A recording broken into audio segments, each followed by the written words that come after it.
Welcome back to an introduction to breast cancer. I'm Dr. Anise Chagpar. So far, we've talked a lot about breast cancer, what it is, and we've started to talk about how to treat it. Today, we're going to take that one step further and talk about medical oncology. This is a really important aspect in terms of the management of breast cancer. We're going to talk about the drugs that we use to actually fight cancer.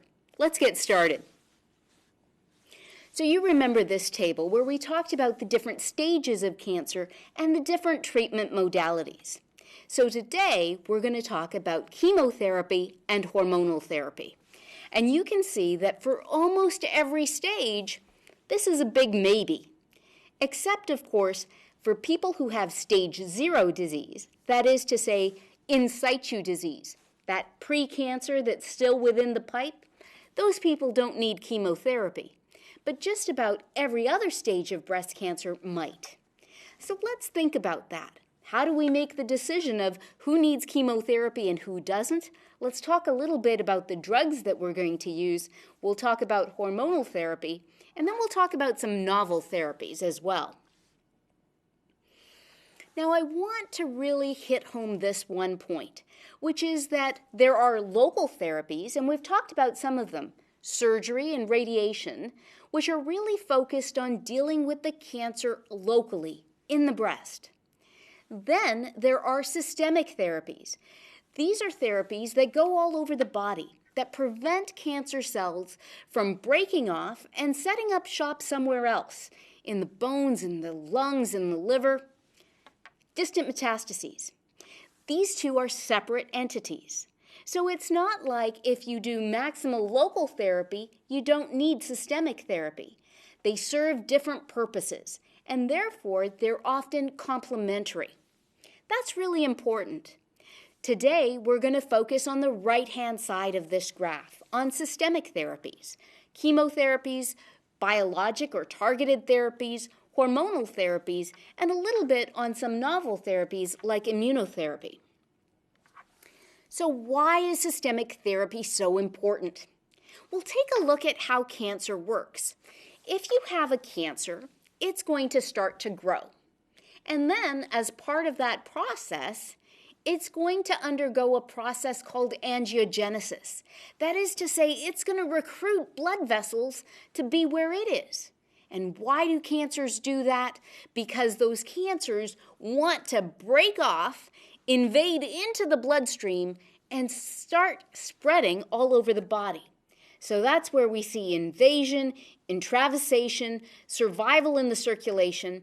Finally, what they'll do is when they get to an organ or a distant site where they are comfortable, these cancer cells will arrest in that organ, extravasate, and take up a new home.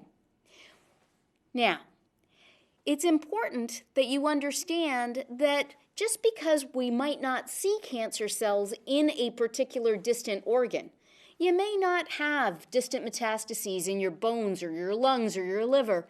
It doesn't mean that there aren't cancer cells floating around in the circulation just waiting for that perfect time to set up shop somewhere else. And it's that reason that we need to think about systemic therapy to kill off those cancer cells in that circulation. It's also possible that you have undetected metastases, so cancer cells that have actually set up shop somewhere else, in the bones, in the lungs, in the liver, but we haven't been able to detect them yet. Here too, systemic therapy can be of help. But we want to do something about this disease before you have distant metastatic disease that is clinically detectable. Remember that that situation is what we call stage 4 disease. And in stage 4 disease, it's really only systemic therapy that can be helpful, because surgery or radiation in the breast itself will not take care of these distant metastatic sites. And we know that your prognosis, how well patients do, is really determined on the basis of those distant metastases if present. So, let's focus on who needs chemotherapy. What are the factors to consider? For the duration of this lecture, I'm going to be focusing primarily on people who have stage 1 to stage 3 disease. Why? because you know that stage 0 won't require distant chemotherapy, and you know that people who have stage 4 disease often will. They'll need some form of systemic therapy anyways.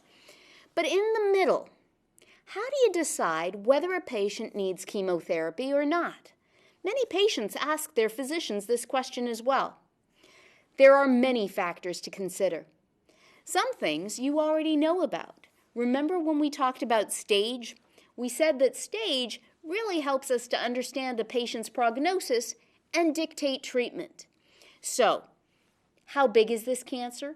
Is it in the lymph nodes? That gives us a sense of the probability that this cancer has broken off and is in the circulation.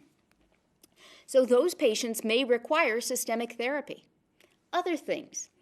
How about tumor grade? Remember, grade is how ugly do those cancer cells look under the microscope. And when we talk about how ugly they look, it really is how much are they proliferating? How fast are they dividing? That also goes along with this term Ki67, which is a marker of proliferation. There are other markers that we look at too, things like ER, PR, and HER2. These are receptors that are often found on cancer cells. So estrogen receptor, progesterone receptor, and HER2 are receptors that we always look at. And we look at them for a variety of reasons.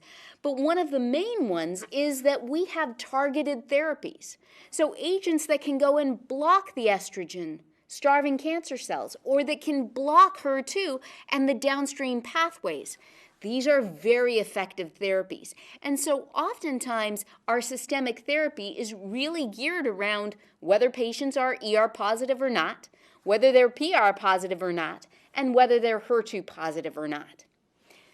This goes into looking at genomic profiles. Now that we have the ability to look at a whole range of genes that are expressed or not expressed in a given tumor, we're now beginning to come up with novel therapies that really look at those genomic profiles.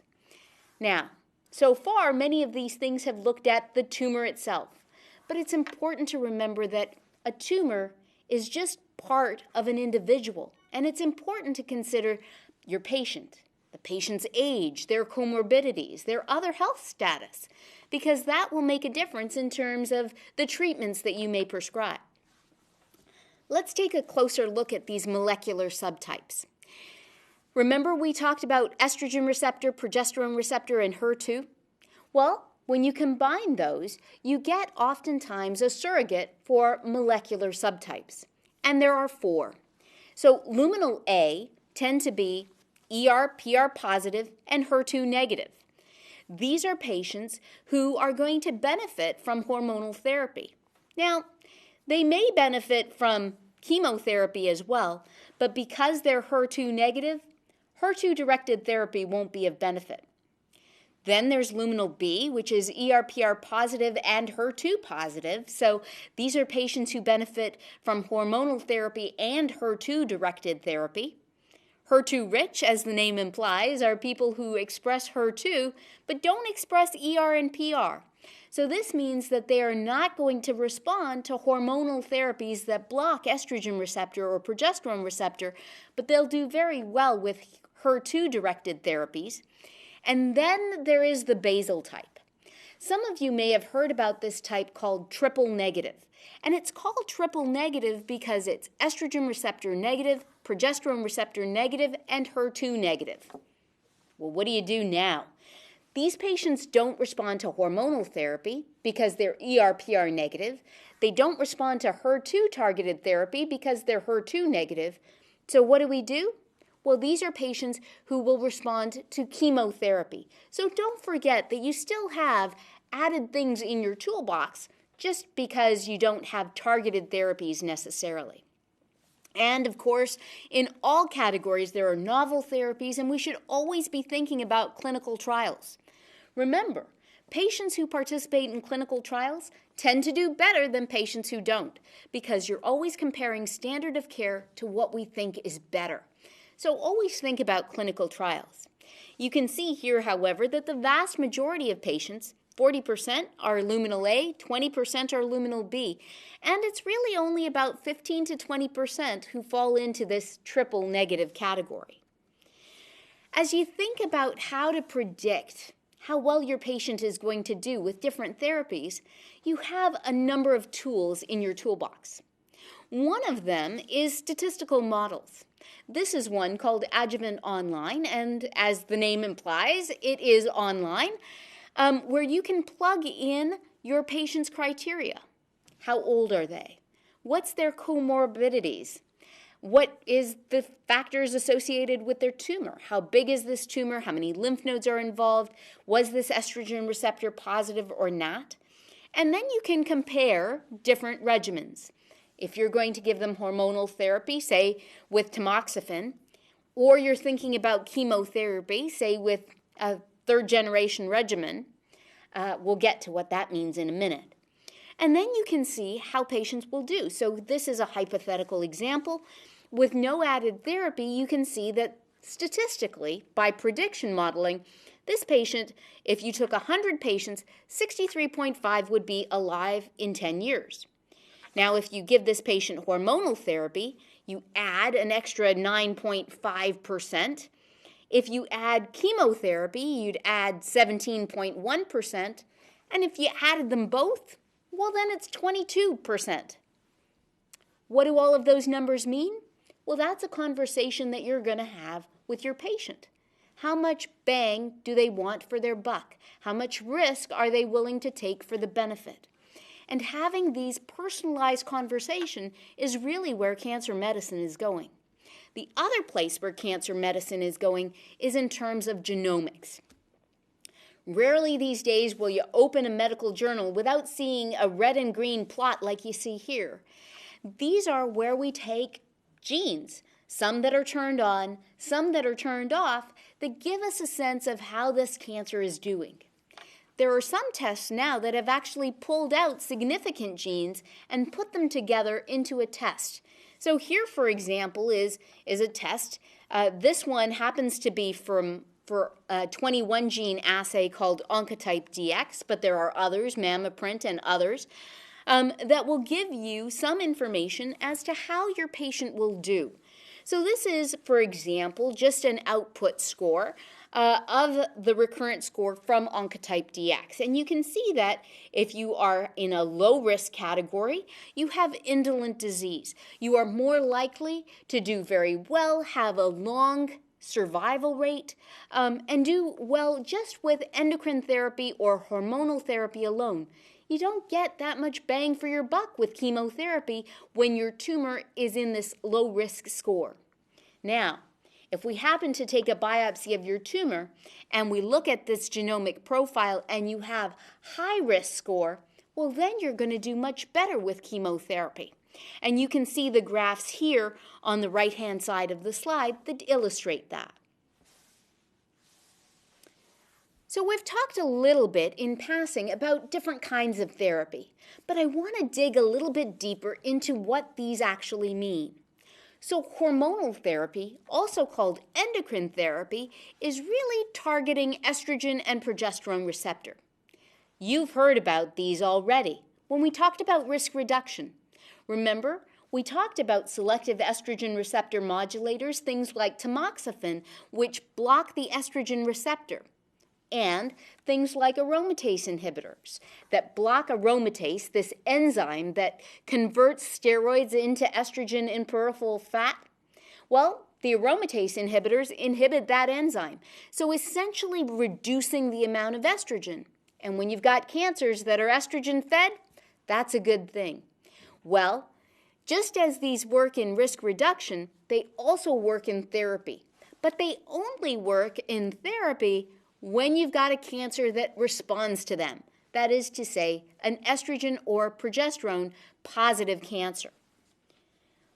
We've also talked about HER2-directed therapy. This is another form of targeted therapy.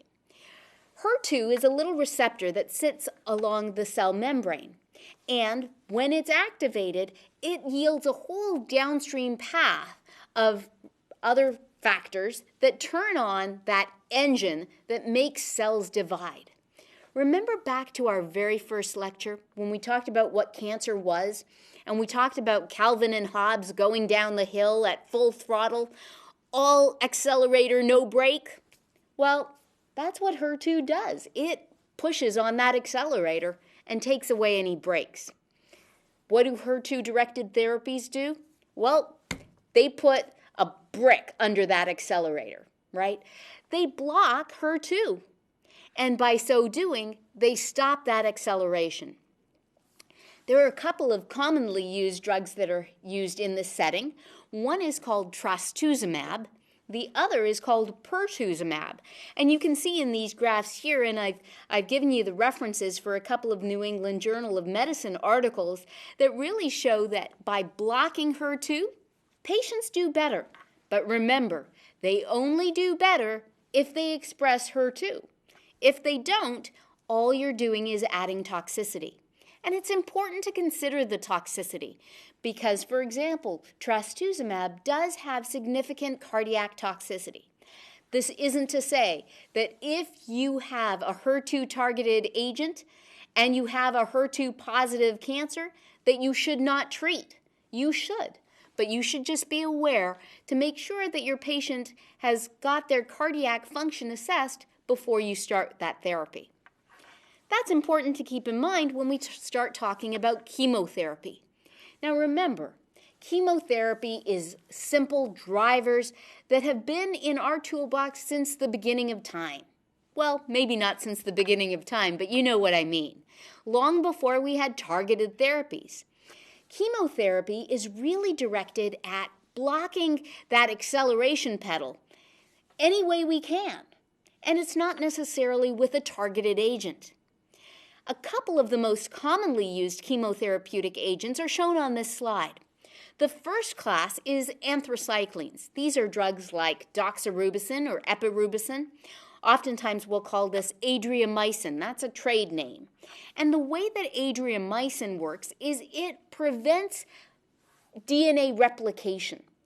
DNA, that building block that we have in all of our cells, is really what needs to be replicated when cells divide.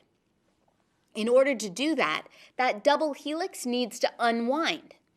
The enzyme that does that is topoisomerase 2. So, what do these agents do? They block that enzyme. If you can't unwind the DNA, you can't replicate it. And if you can't replicate it, you've now essentially put another brick under that accelerator pedal, preventing these cancers from dividing. And when they can't divide, they can't grow. That's good news. But remember, the other side effect that you get with this class of drugs in particular is cardiotoxicity. So when you're using an anthracycline combined with a HER2-targeted agent, you have to be wary about cardiac toxicity. Again, a lot of people do really well with both agents combined. It's just something to keep in mind.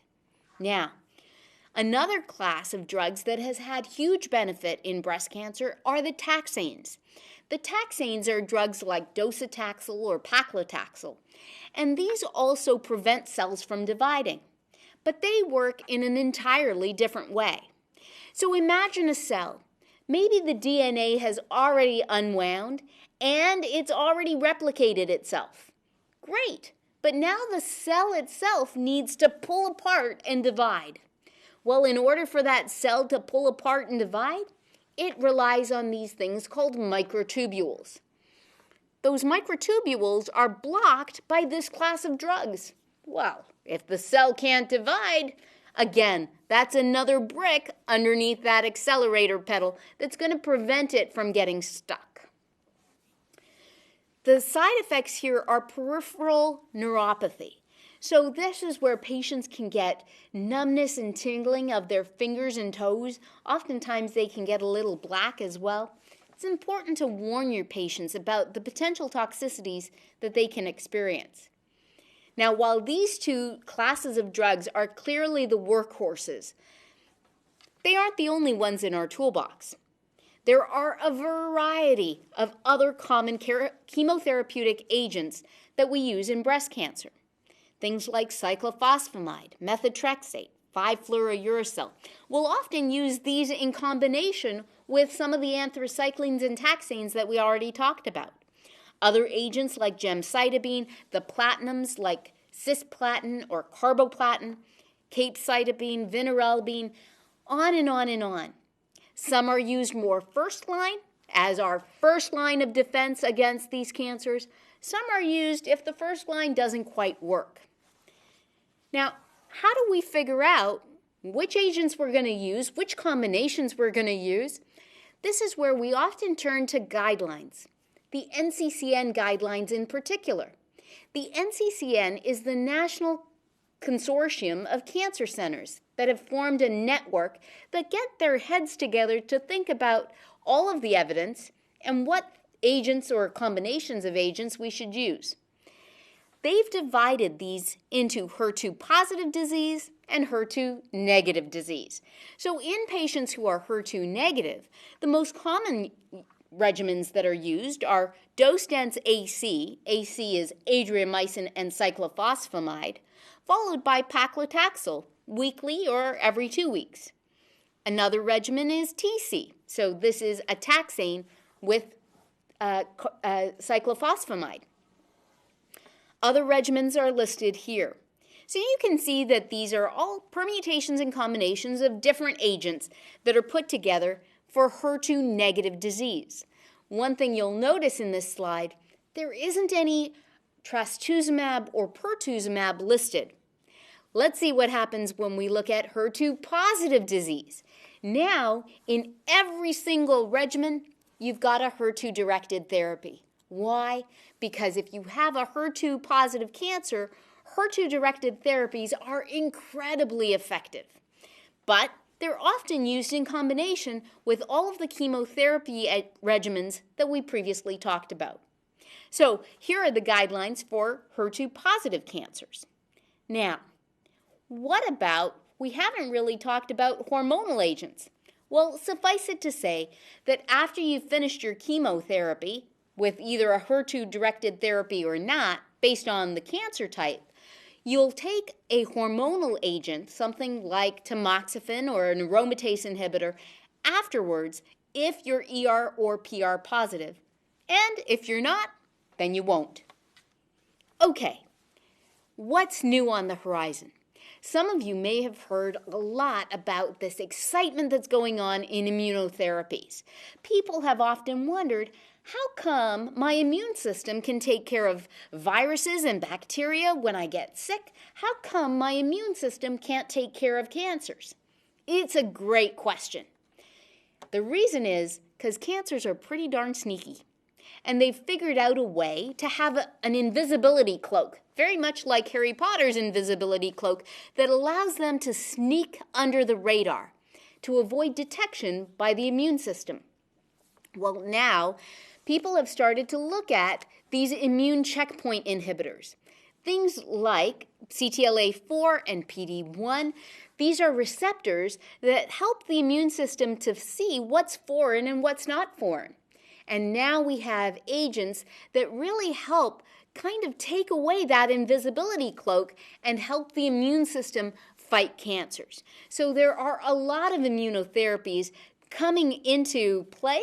A lot of these are still in the clinical trial phase, but they are important to keep in mind because many people think that they may actually be the next bastion of care in terms of cancer management.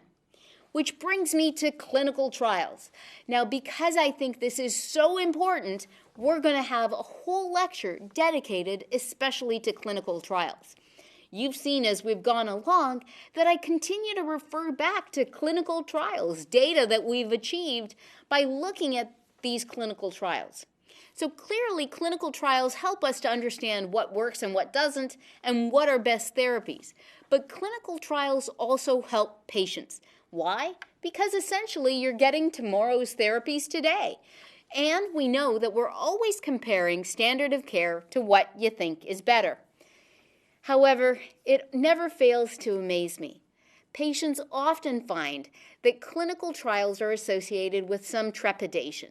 They don't want to be considered human guinea pigs. They appreciate the benefits of clinical trials, but everybody's still a little bit scared about participating.